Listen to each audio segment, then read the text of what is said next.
La démarche qui nous semble la mieux adaptée à la résolution de problèmes complexes dans une dynamique de changement est l'approche système. Pour l'évoquer, nous avons fait appel à M. Joël de Renet, directeur du développement et des relations internationales à la Cité des sciences et de l'industrie, qui a fait des recherches sur cette démarche, l'a pratiquée dans différents secteurs et a été le premier à la diffuser de manière compréhensible par le plus grand nombre dès 1975 dans son ouvrage intitulé « Le macroscope ». Pourquoi la systémique aujourd'hui? Pour mieux comprendre la complexité et pour mieux agir sur elle. Prenez par exemple l'écosystème. Si vous appliquez une méthode ponctuelle pour détruire par exemple les insectes à coups de pesticides, vous allez aussi détruire les oiseaux qui se nourrissent de ces insectes. Et vous allez déconnecter les cycles écologiques les uns avec les autres. Croyant agir d'une manière efficace, en fait, on a compliqué le système. Même chose en médecine. On identifie un microbe, on fait agir un antibiotique, on l'applique sur le corps et on crée des effets secondaires, on crée de nouvelles maladies qui va falloir traiter avec d'autres médicaments. Tout est bouclé, tout est interdépendant. C'est justement l'objet de l'approche systémique que de considérer ces différentes interdépendances, ces différents niveaux hiérarchiques de complexité, de manière à pouvoir mieux agir sur ces systèmes en faisant porter notre action de manière multiple et multidimensionnelle. Qu'est-ce que l'approche systémique? Et d'abord, qu'est-ce qu'un système?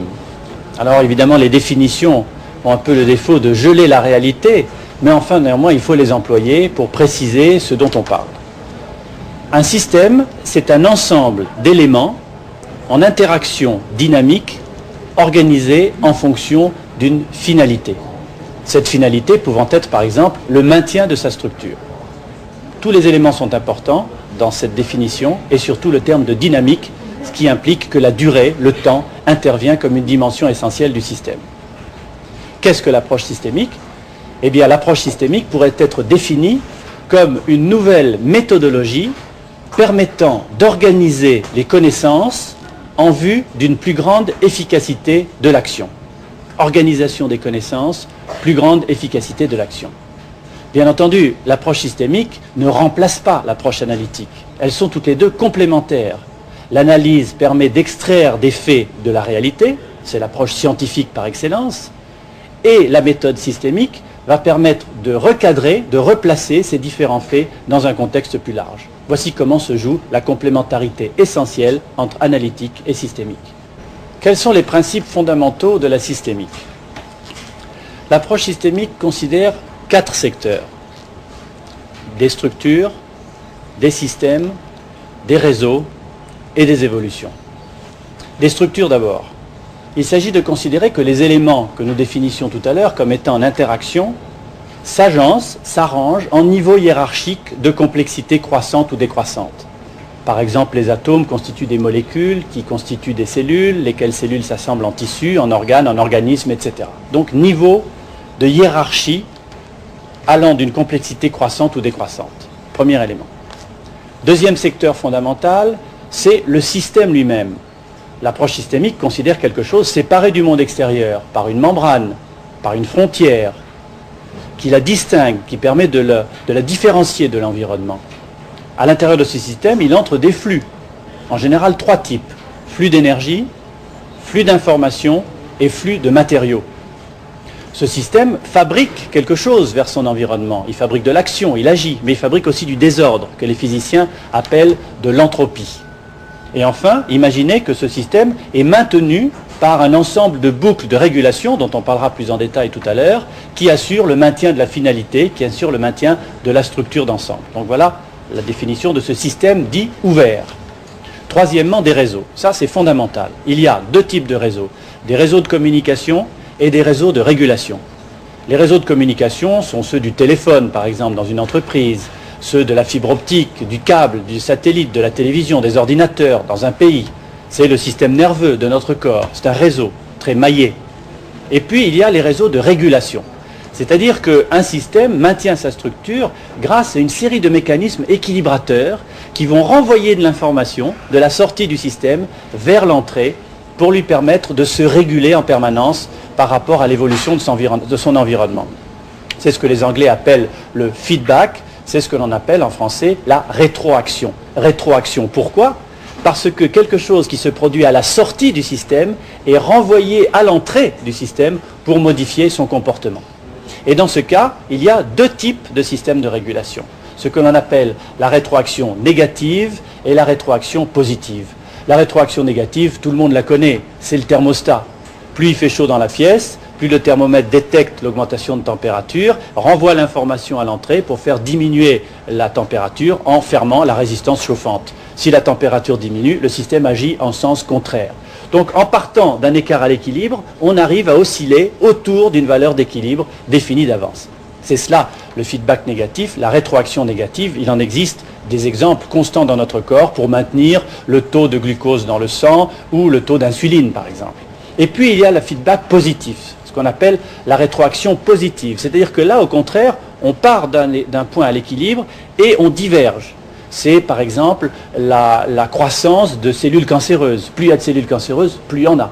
La démographie à la surface de la Terre sont des exemples de rétroaction positive. Et enfin, il y a le dernier secteur auquel s'intéresse l'approche systémique, c'est l'évolution. Un système ne peut pas être séparé de son environnement. Cet environnement l'agresse en permanence, lui envoie des éléments perturbateurs, des mutations, comme le diraient les biologistes, et le système s'adapte en permanence à cet environnement changeant. La trajectoire de cette adaptation, c'est l'évolution, caractéristique par exemple de l'arbre de l'évolution des espèces. La systémique, ce n'est pas seulement une méthode d'observation de la réalité complexe et du découpage de cette réalité en éléments que l'on peut comprendre et recombiner les uns avec les autres. C'est aussi et surtout une méthode d'action. C'est ce qu'on appelle l'action systémique. Comment se fonde cette action systémique et sur quel type d'étapes elle s'appuie ? Il y a 5 étapes principales. Je vais les décrire une par une. D'abord, il faut comprendre que ces 5 étapes s'inscrivent à l'intérieur d'une de ces boucles de rétroaction dont je parlais tout à l'heure. Action, évaluation des résultats, nouvelle action. Alors regardons dans l'ordre ces 5 étapes fondamentales.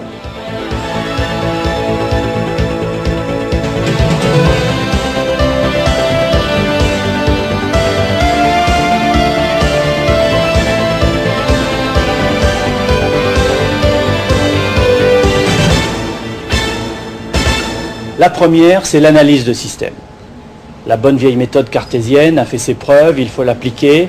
Elle consiste à décortiquer les différents éléments, les étudier un par un, étudier les relations entre chacun d'entre eux.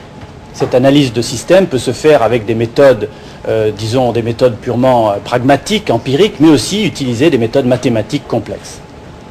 La deuxième étape, c'est la modélisation.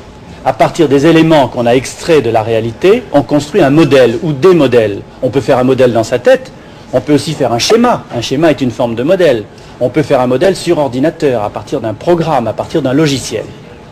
La troisième étape de ce modèle consiste à le faire vivre, c'est-à-dire à le simuler. C'est la phase essentielle dite de simulation. On va faire comme si le modèle réagissait dans la réalité. Si je fais ça, que je change tel élément, tel paramètre, qu'est-ce qui va se passer ? Je peux simuler un modèle dans ma tête, mais je peux simuler un modèle sur ordinateur ou bien utiliser un simulateur, comme un simulateur de vol par exemple, qui permet au pilote d'apprendre à atterrir ou à décoller dans des conditions difficiles. Quatrième étape, à mes yeux, c'est l'étape essentielle de l'action systémique. C'est ce que j'appelle l'action combinatoire. Rappelez-vous du réseau de tout à l'heure. Ce réseau est fait de plusieurs nœuds. Si je veux agir sur le réseau pour le modifier, et que je n'agis que sur un seul des éléments, très vite, l'ensemble du système va se mobiliser pour réagir contre l'effet que je veux lui faire subir. Il va y avoir ce que les économistes appellent des effets pervers. Le système va se réorganiser pour lutter contre la perturbation que je cherche à lui faire subir en agissant sur un seul point à la fois. L'action systémique combine les moyens. Il s'agit d'agir ici, puis là, et alors ensuite, selon les résultats, ici. Ces éléments d'action sont en synergie les uns avec les autres et vont contribuer à faire évoluer le système dans la direction souhaitée. Donc oubliez l'action ponctuelle. En systémique, il faut agir de manière combinatoire sur plusieurs éléments à la fois. La médecine moderne le sait bien, qui combine le diagnostic, la prévention, le changement nutritionnel, l'exercice, plutôt que seulement l'application d'un médicament. Et enfin, dernière étape, très importante aussi, c'est l'évaluation des résultats. On a changé l'environnement par son action, cet environnement a répondu, il vous renvoie de l'information. L'évaluation des résultats consiste à intégrer ces différents éléments et à les réinjecter dans sa nouvelle action, respectant ainsi la boucle de rétroaction essentielle à l'approche et à l'action systémique. Il y a urgence à mettre en œuvre l'approche systémique dans l'éducation. Jusqu'à présent, la place qui est donnée à l'analytique est encore trop grande. Et je l'ai dit, l'analytique et le systémique sont complémentaires. Alors, quelles sont les voies principales d'une éducation systémique? Là encore, il y a un certain nombre de principes que je résumerai à 5. Le premier principe de l'éducation systémique, c'est d'éviter l'approche linéaire, séquentielle, traditionnelle. Commencez ici, allez là, terminez cela. Comprenez d'abord ça, vous comprendrez ça après. L'approche doit être multidimensionnelle, globale, tenir compte des interactions. C'est justement le deuxième principe de cette éducation systémique, c'est de tenir compte de ce qu'on appelle dans le jargon des cybernéticiens la causalité mutuelle. La causalité mutuelle, ça veut dire qu'il n'y a pas une cause et un effet, mais des effets qui réagissent sur leur cause, et qu'ainsi tout est imbriqué, et qu'il faut faire comprendre la dynamique d'un système, comment il fonctionne, comment il s'organise dans le temps. C'est un principe fondamental. Le troisième principe de la systémique, c'est d'éviter de donner des définitions qui gèlent les choses, un peu comme on le fait dans les livres de mathématiques, parce que ça ne s'applique pas à la réalité complexe d'une cellule biologique, d'une ville ou d'un écosystème. Donc la définition peut éclairer à un moment donné un terrain ou un territoire, mais elle ne suffit pas à faire comprendre l'ensemble de la multiplicité du problème.